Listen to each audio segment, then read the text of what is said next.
bien sûr chez Renault. En solidarité avec les salariés de l'industrie, puisque c'est une journée nationale pour la réindustrialisation de la France. Donc nous, en tant que retraités, on ne peut être que solidaires. Et aussi, on a des tas de raisons pour manifester, tout au long de l'année d'ailleurs. Que tout le monde soit solidaire. Il ne faut surtout pas se diviser comme pas mal de gens voudraient faire. Je suis venu pour manifester avec d'autres salariés de l'entreprise privée. Je suis cheminot personnellement, contre la casse industrielle, c'est-à-dire chez nous contre la casse du fret et contre de nombreuses réorganisations dans l'entreprise. Interdisons les licenciements pour maintenir l'emploi.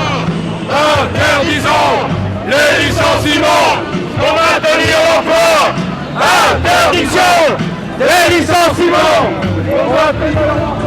L'État a trouvé des sous pour enflouer notamment le système financier, les banques.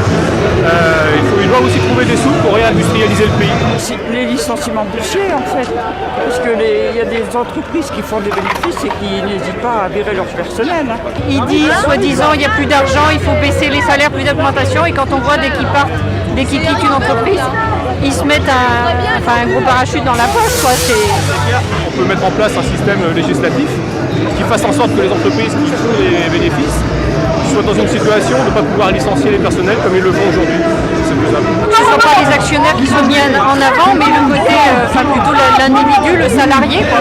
Il y en a assez, cette société qui n'offre que le chômage et la précarité.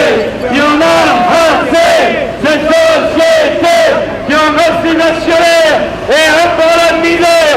Il a fallu un petit peu booster les autres salariés pour les inciter à se remuer, parce que parfois ils avaient l'impression d'être un peu étrangers à ça, et ils se rendent compte que tout le monde est concerné, que ça sert à quelque chose de se bouger. Je pense qu'il faut attendre que les salariés prennent conscience que c'est eux qui créent véritablement la richesse d'une nation, plus précisément encore dans leur entreprise, c'est eux qui créent la richesse dans l'entreprise.